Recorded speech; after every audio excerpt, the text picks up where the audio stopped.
बिस्मिल्लाहिर्रहमानिर्रहीम अस्सलाम वालेकुम। उम्मीद है कि आप सब खैरियत से होंगे।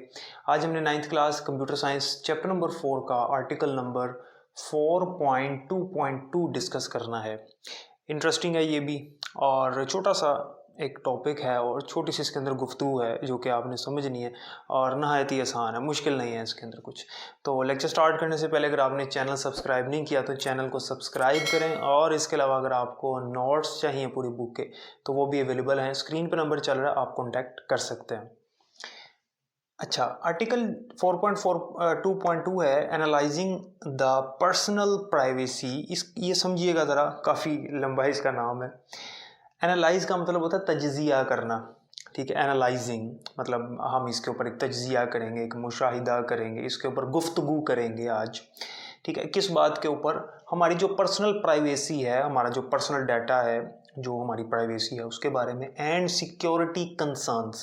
कंसर्न्स का मतलब तशवीश होता है कि हमारी जो सिक्योरिटी है, हमारे जो डाटे की हिफाजत है, हमारा जो प्राइवेट डाटा है उसकी जो सिक्योरिटी है उसके बारे में, that arise with any use of computational system.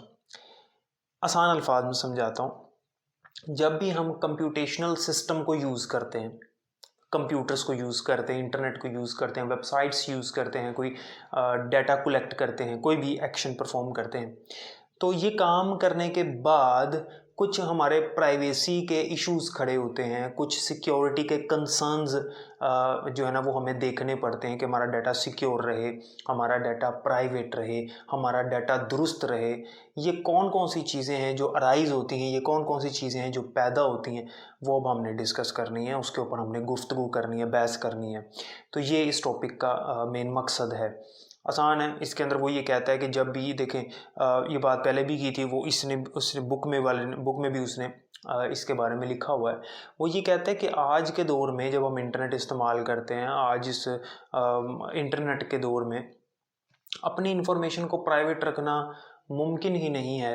हमारी इन्फॉर्मेशन जो है वो किसी न किसी सोर्स से कहीं ना कहीं मौजूद है। इसके ऊपर पिछले टॉपिक में हम मुकम्मल गुफ्तगू कर चुके हैं, इसके ऊपर डिटेल देख चुके हैं, इसलिए मैं ज़्यादा इसकी डिटेल में नहीं जा रहा। ये आपको पता है, अगर आपने नहीं वो लेक्चर देखा हुआ तो वो प्रीवियस लेक्चर भी देख लें, ठीक है। डिस्क्रिप्शन में उस प्रीवियस लेक्चर का लिंक भी ऐड है, और इसके अलावा आपको प्ले लिस्ट के अंदर भी वो मिल जाएगा। अच्छा, तो वो कहता है कि 3 चीज़ें हम देखते हैं। एक चीज़ ये होती है कॉन्फिडेंशियलिटी। हम ये चाहते हैं कि जब हम कोई इंटरनेट यूज़ करें, किसी की एप्लीकेशन यूज़ करें, कोई सॉफ्टवेयर यूज़ करें, या कोई वेबसाइट यूज़ करें, या कहीं पे हमने किसी को डाटा दिया हुआ है, तो हमारा डाटा सिक्योर रहना चाहिए। किसी गलत हाथ में हमारा डाटा नहीं जाना चाहिए, किसी ऐसे बंदे के हाथ हमारा डाटा नहीं लगना चाहिए जिससे वो हमारे डाटे का गलत इस्तेमाल करे। मिसाल के तौर पे हमारे बैंक अकाउंट की इन्फॉर्मेशन जो है वो हम नहीं चाहते कि किसी के हाथ लगे, ठीक है। ख़ास तौर पे जो हैकर्स होते हैं या जो लोग डाकू होते हैं, जो हमारे अकाउंट का जो है ना पैसा वो चुराने की कोशिश करते हैं इलीगल मीन्स से, तो हम नहीं चाहते कि उनके पास हमारा डाटा पहुंचे। तो हम चाहते हैं हमारा डाटा जो है वो सिक्योर रहे, कॉन्फिडेंशियल रहे। इसके बारे में पहले भी आपको पता है, हम पढ़ चुके हैं। इंटेग्रिटी किसे कहते हैं? इंटेग्रिटी का मतलब ऐसे उर्दू में इसका जो है वो सालमियत होता है, लेकिन वैसे इसका जो मतलब बनता है वो ये है कि correctness of data, correctness of data, correctness and consistency भी कहते हैं। तो करेक्टनेस से मुराद ये है कि डाटा हम चाहते हैं कि जहाँ जहाँ हमारा डाटा पड़ा हुआ वहाँ सही हो, करेक्ट हो, उसमें गलती ना हो। मिसाल के तौर पे बैंक अकाउंट में हमारा डाटा मौजूद है, बैंक वालों के पास हमारे अकाउंट की पूरी डिटेल है जहाँ हमने बैंक अकाउंट खुलवाया हुआ है, तो हम ये चाहते हैं कि जितने पैसे हमारे बैंक में मौजूद हैं उतने ही रहें। ये ना हो बैंक वाला हमें दिखा रहा है कि आपके अकाउंट में इतने पैसे हैं, जबकि हमारे हमारे मुताबिक तो पैसे ज़्यादा थे या कम थे। हम चाहते हैं कि डाटा बिल्कुल सही रहे, करेक्ट रहे, ठीक है। तो हाँ, ऐसा हो सकता है कि पैसे हमने कम रखवाए हों, ज़्यादा दिखा रहा हो, उस पर हम कोई ऑब्जेक्शन नहीं लगाएंगे, ठीक है। लेकिन अगर पैसे कम दिखाता है फिर हमें ऑब्जेक्शन होगा, ठीक है।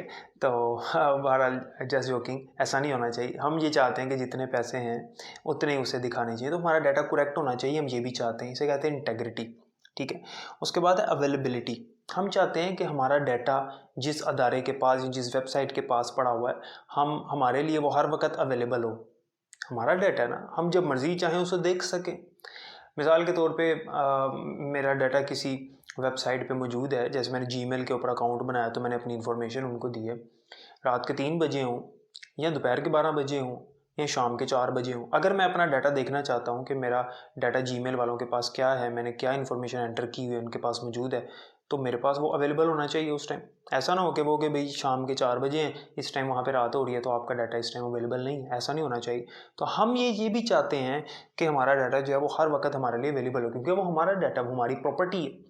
वो जब तक हम चाहेंगे तब तक उनके पास रहना चाहिए, और जब जब हम चाहें हमें उसकी एक्सेस मिले। ठीक है, तो ये हमारी प्राइवेसी के कंसर्न्स हैं। इनके बारे में हम ये चाहते हैं कि हमारा डाटा जो है वो कॉन्फिडेंशियल रहे, उसकी इंटेग्रिटी बरकरार रहे, दुरुस्त रहे हमेशा, और उसकी अवेलेबिलिटी हो, मतलब उसकी अवेलेबिलिटी से मुराद ये है कि वो हर टाइम हमारे लिए अवेलेबल हो। ठीक है, किसी भी टाइम, एनी टाइम वो अवेलेबल हो हमारे लिए, हम उसको एक्सेस कर सकें किसी भी टाइम और अपने डाटे को देख सकें। अच्छा, अब वो कहता है कि इसके नीचे एक पैराग्राफ उसने लिखा हुआ है, वो कहता है कि जो हम कंप्यूटेशन करते हैं, कंप्यूटेशन का जो वर्ड है, ये जो कंप्यूटेशनल लिखा हुआ है, यहाँ पे एक वर्ड है कंप्यूटेशन का। कंप्यूटेशन से मुराद ये होता है कि हमारे डाटे के ऊपर कोई भी प्रोसेसिंग की जा रही है, कोई उसके ऊपर ऑपरेशन परफॉर्म किया जा रहा है। वो कोई अर्थमेटिक ऑपरेशन हो सकता है, ठीक है, वो कोई न्यूमेरिक डाटा होता है जिसके ऊपर हम कंप्यूटेशन करते हैं। न्यूमेरिक डाटा से मुराद नंबर्स, मैथमेटिकल डाटा। तो ये जो कंप्यूटेशन होती है, मतलब जो हम प्रोसेसिंग करते हैं अपने न्यूमेरिक डाटे के ऊपर, तो न्यूमेरिक डाटे के ज़रिए से उसकी कंप्यूटेशन करने के बाद हम किसी ना किसी चीज़ के एनालिसिस या उसके रिज़ल्ट पे पहुंचते हैं।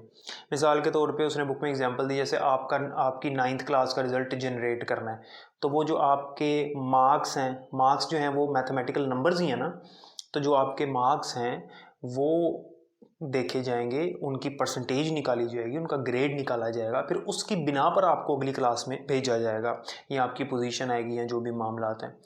तो मोस्टली जो है वो कंप्यूटेशन की जाती है डाटे के ऊपर।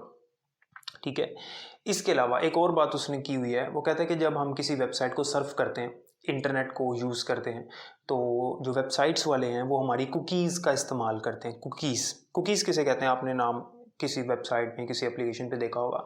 कुकीज़ से मुराद है कि जो चीज़ें हमने सर्च की होती हैं, जो चीज़ें हमने, जिनमें हमारा इंटरेस्ट होता है, जो हम गूगल पे लिखते हैं, यूट्यूब पे लिखते हैं, वो कुकीज़ होती हैं। तो वो चीज़ें हमारी उनके पास सेव हो जाती हैं, वेबसाइट वालों के पास। वेबसाइट वाले हमारी कुकीज़ का इस्तेमाल करते हैं, मतलब हमारा इंटरेस्ट देखते हैं किन चीज़ों पर है।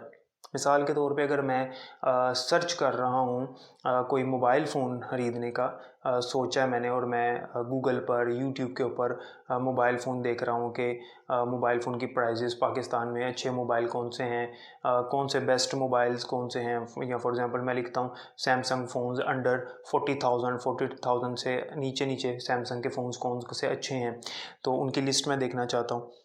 ये कुकीज़ हैं जो गूगल सेव करेगा, और जगह जगह पे मुझे जब एडवर्टीजमेंट्स दिखाई जाएंगी, एड्स दिखाई जाएंगी, फिर वो फ़ोन्स की एड्स दिखाएगा।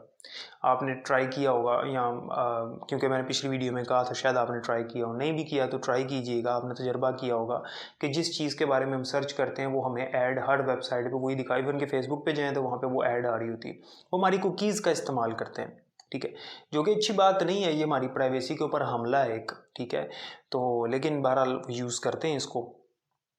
तो वेबसाइट्स वाले जो हैं वो हमारी हिस्ट्री चेक करते हैं, हमारा हमारा जो हमने, ज़ाहिर सी बात है, जब आप किसी वेबसाइट पे जाएंगे और जो कुछ आप उस वेबसाइट पे करेंगे वो वेबसाइट वालों के नोटिस में होता है, तो वो हमारे ह्यूज कलेक्शन ऑफ डाटे की वजह से वो हमें फिर एड्स वगैरह दिखाते हैं। सिर्फ एड्स ही नहीं, और भी बहुत सारे मकासद होते हैं जिनके ऊपर मैं पहले भी बात कर चुका, और इंशाल्लाह फिर आगे इसके ऊपर टॉपिक आएगा तो बात करेंगे। फिलहाल इस टॉपिक के अंदर इतना ही था, मेन ये 3 पॉइंट्स याद करने, इनकी डेफिनेशंस याद करनी है, और इसके अंदर ज़्यादा डिटेल नहीं है। इसके अंदर आप वो भी चीज़ें लिख सकते हैं जो पीछे हमने देखी थी, मतलब पिछले लेक्चर में हमने देखी थी, ठीक है। और कुकीज़ के बारे में याद रखना है, कुकीज़ क्या होती हैं, उसकी डेफिनेशन इंपॉर्टेंट है, ठीक है। बाकी इंशाल्लाह हम नेक्स्ट लेक्चर में पढ़ेंगे। अपना ख्याल रखिएगा, अल्लाह हाफिज़।